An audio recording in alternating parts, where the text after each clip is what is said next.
Panašu, kad ambicija prieš kelerius metus Lietuvos mažąją kultūros sostinę paskelbus Deltuvos miestelį Ukmergės rajone, būti vertu šio titulo ir garbės jį pelnyti, su regalijų perdavimu kitiems niekur nedingo. Iš Deltuvos kultūros centro tai tikrai. Čia sukasi sodai, čia vasaros šilumą saugo krašto pievų žolynai, o adventas pakvimpa medumi. Bitutė pilkoji pavadintos edukacijos Deltuvoje ištakos, istorinės, o šiandien tikras patyrimas, kaip iš gryno vaško senoviniu būdu nulieti vaškinę žvakę. Ši edukacija gimė mum iš tokios labai gražios idėjos. Mes sužinojome faktą ir jį labai vertiname ir branginame, kad 1885 metais Deltuvoje prie Tiškevičiaus dvaro tuo metu Lietuvoje veikia galbūt vienintelė bitininkystės mokykla.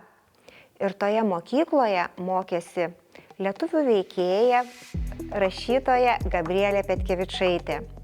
Išmokusi Deltuvoje bitininkystės amato, į lietuvių gyvenimą visuomeninį, politinę veiklą ji išėjo pasivadinusi bitės slapyvardžiu. Vašką šioms žvakėms dovanoja Deltuvos krašto bitininkai. Dėl to jos mums tokios brangios, nes tikros, paprastos, kvepia žydinčiais mūsų laukais. Kuo labiau savo žodžius stengiasi sušildyti Daiva. Liejame žvakes tradiciniu būdu ant verpimo ratelio pririšę lininį knatą. Ir sukdami tą ratelį iš tikrųjų mes patiriame be galo daug gražių teigiamų emocijų. Ši edukacija yra skirta ne tik vaikams, vaikai gali joje dalyvauti kultūros paso edukaciniuose užsiėmimuose ir šią edukaciją patirti nemokamai, bet taip pat į šią edukaciją kviečiame ir visus suaugusius. Ypač ši edukacija yra populiari prieš Kalėdas, prieš Velykas, todėl kultūros namai visada būna pilni šurmulio ir labai gražių emocijų. Edukacijos Bitutė pilkoji idėjos autorės Daiva ir Rasa ne tik parodo, ragina išmėginti žvakių liejiko amatą, bet ir pristato senąsias bitininkystės tradicijas, suteikia naudingų žinių apie vabzdį, žinoma nuo neatmenamų laikų, kurį bite vadiname, ir tai daro neapsakomai paveikiai. Mums pačioms žvakių liejimas yra be galo artimas dėl to, kad mes pačios vaikystėje esam išgyvenę tą draugystę su bitėmis, kadangi mūsų pačių tėveliai laikė bites, buvo bitininkai, todėl ir mums pačioms kaip edukatoriams tai kartu yra ir grįžimas į mūsų vaikystę, į tuos pačius gražiausius mūsų gyvenimo metus. O belėdami žvakes, visi šioje edukacijoje dalyvaujantys žmonės, ar tai būtų vaikai ar suaugę, jie taip pat sužino daug įdomių faktų ir apie pačių bičių gyvenimą. Jeigu mes žvakes liejam prieš kūčias, tai sužino daug įvairių tradicijų, tikėjimų apie bites, apie stebuklingą jų galią. Ir aišku, pats maloniausias būna dalykas, kai jau mes tas žvakes nusegame nuo to stebuklingo mūsų rato ir kiekvienas patiria ne tik tą nuostabų kvapą, bet prisiliečia ir šilumą pačia prie tos žvakės. Kad dirba kilnų darbą, edukatorės nė akimirkai nesuabejoja, gaivindamos senąsias tradicijas, jas puoselėdamos, rasdamos joms vietą gyvenime, kur jau taip įprasta viską pirkti.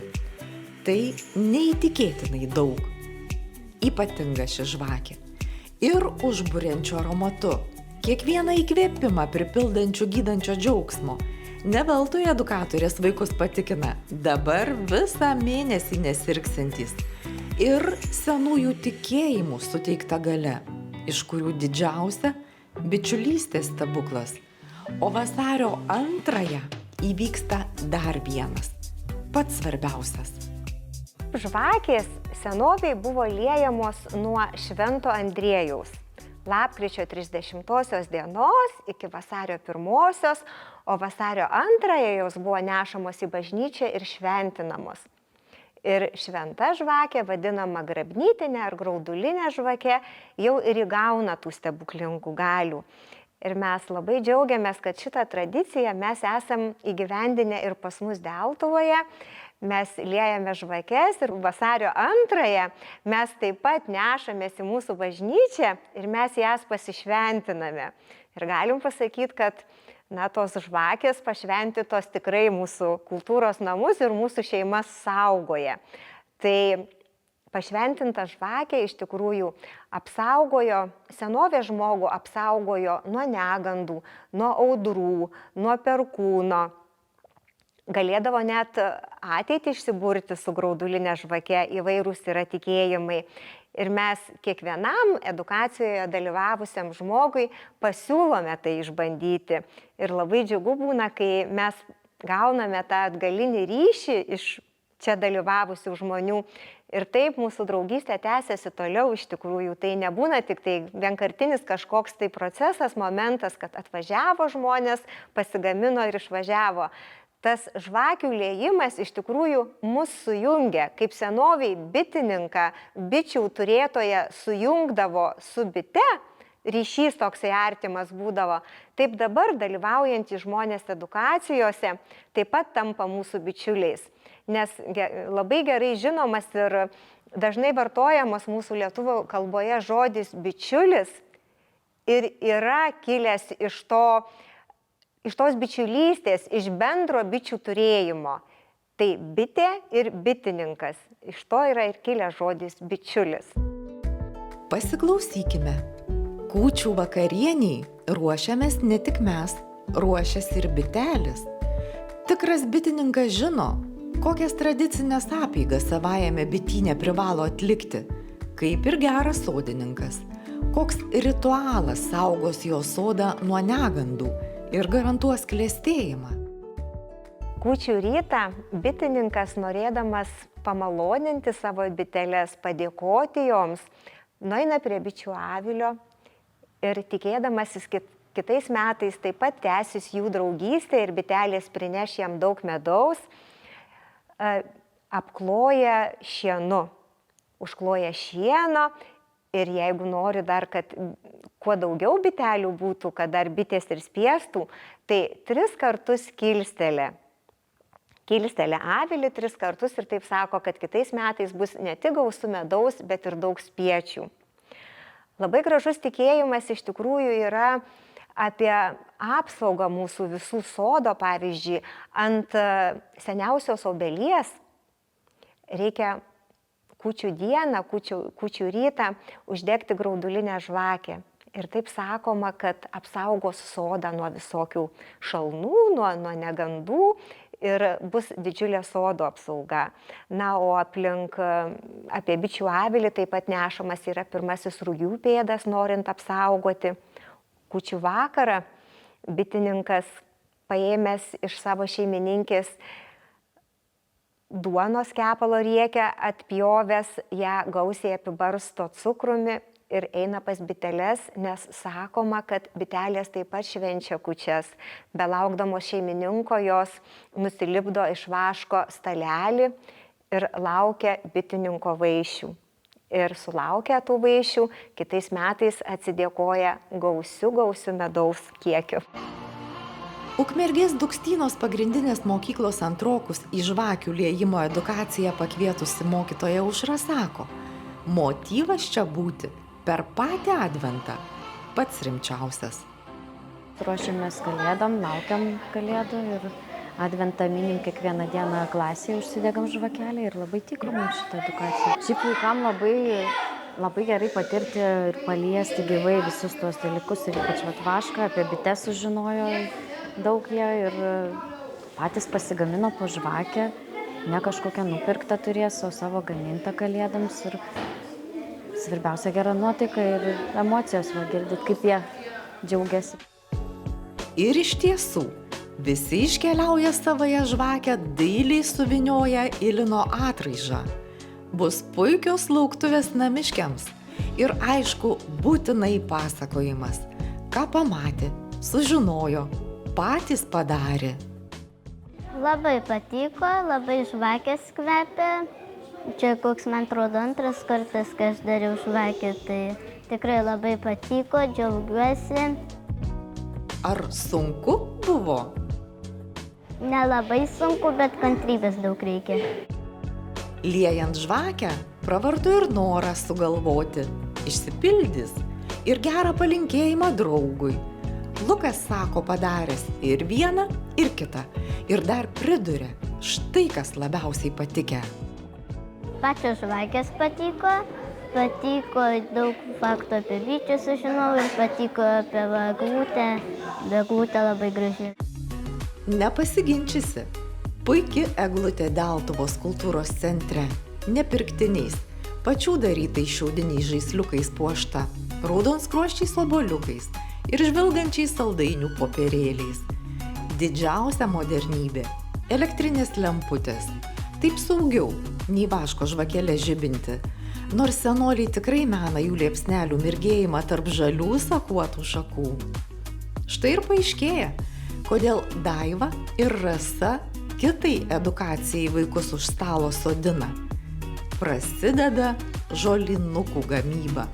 Žolinukų rišimas senas amatas, o dirbant kartu pavyksta sukurti artimesnius tarpusavio santykius, išlaisvinti kūrybiškumą.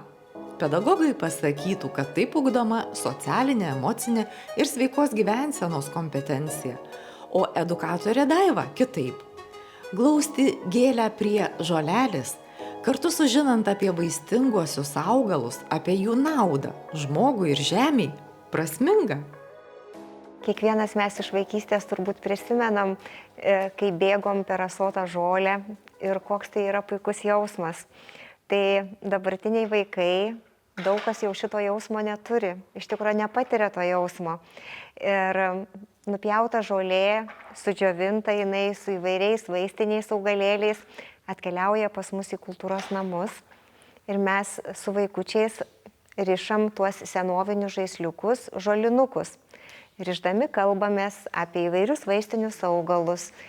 Vėliau mes tuos žolinukus savo dekoruojam įvairiomis sėklomis, sudžiovintom gėlytėm ir tai naudojam ne tik kalėdų eglutės papuošimui, bet ir kaip namų kvapą galim panaudoti, o pridėję įvairių sėklyčių galim išnešti žiemą ir paukšteliams.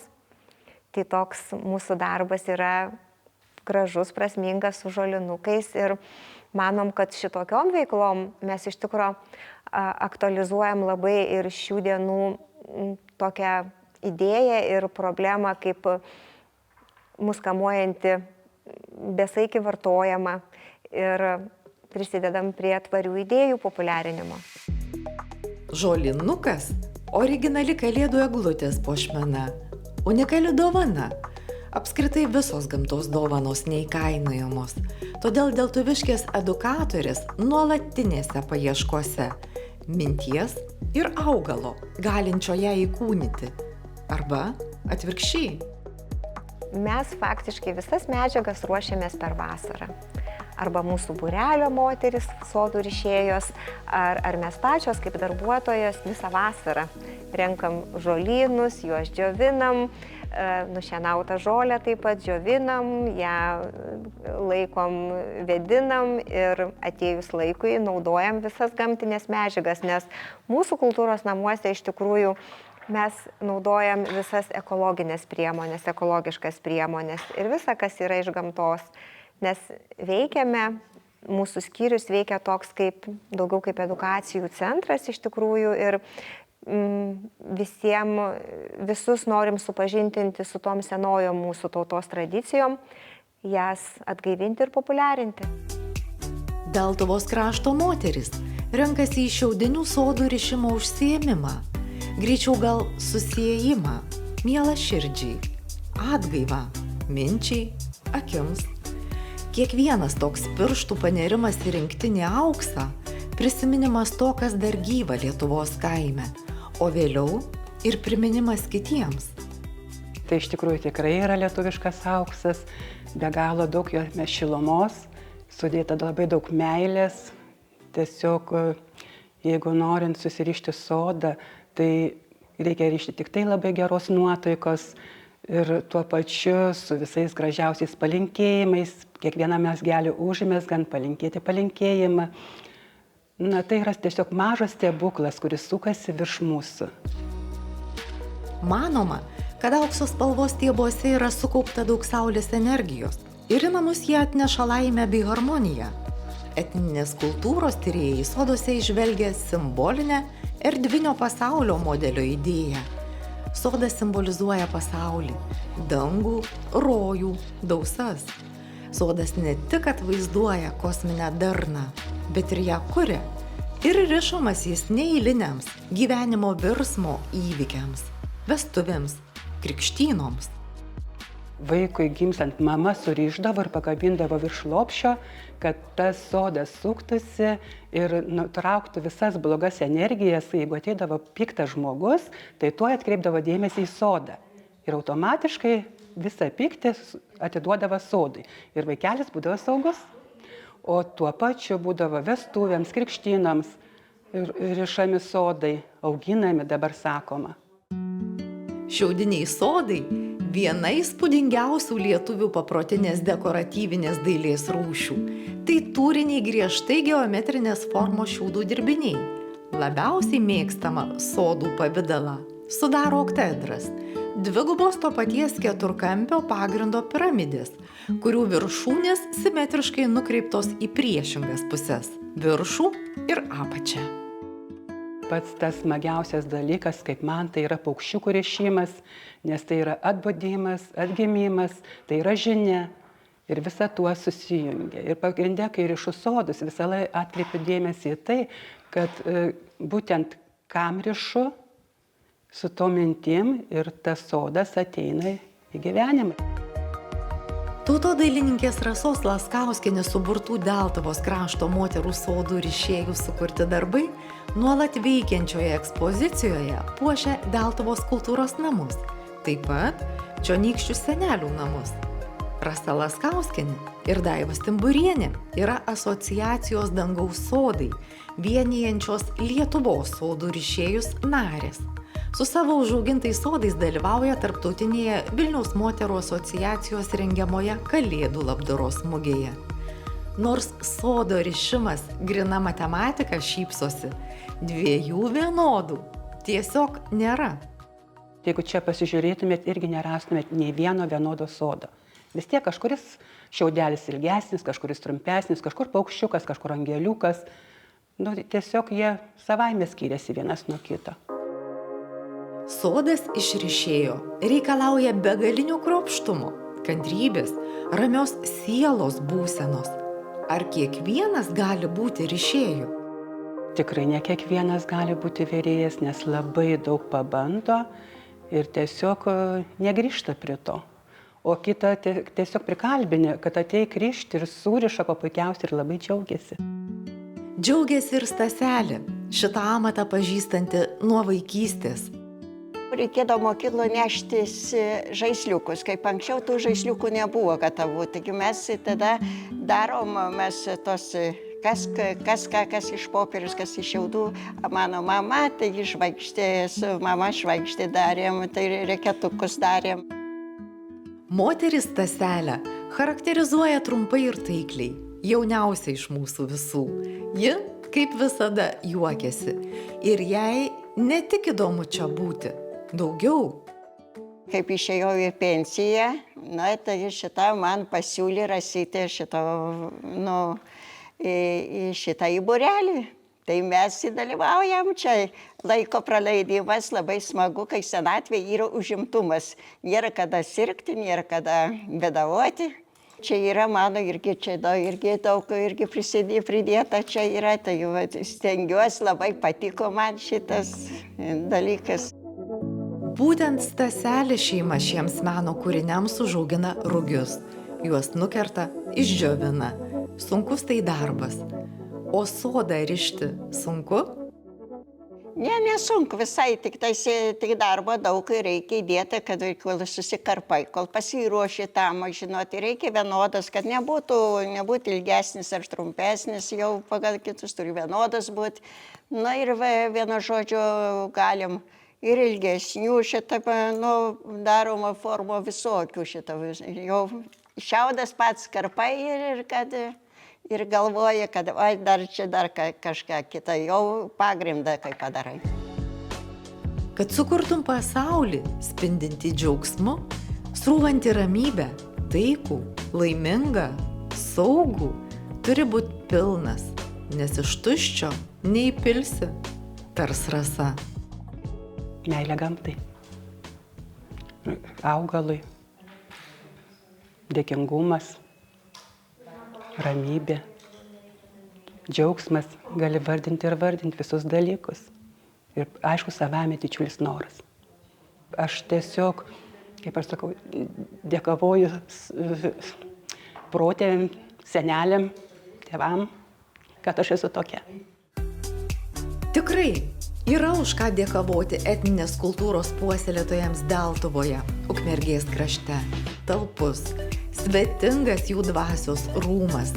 O UNESCO 2023 metais Šiaudinių sodų tradiciją įrašė į reprezentatyvųjį žmonijos nematerialaus kultūros paveldo sąrašą.